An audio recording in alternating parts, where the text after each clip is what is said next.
So, what's up mga guys? Ngayon ay magpapalit tayo ng sausage. Eto, may sausage na ako na isa. Marunong kasi ako. Eto, sausage.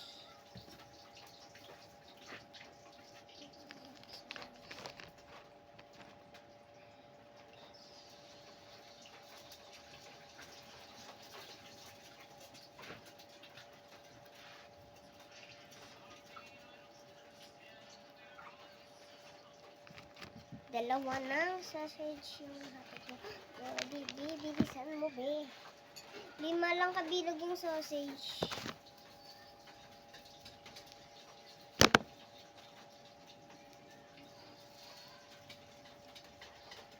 Ang bilis ko talaga. Teka lang, wait lang. Huwag nyo naman sanang ano yan.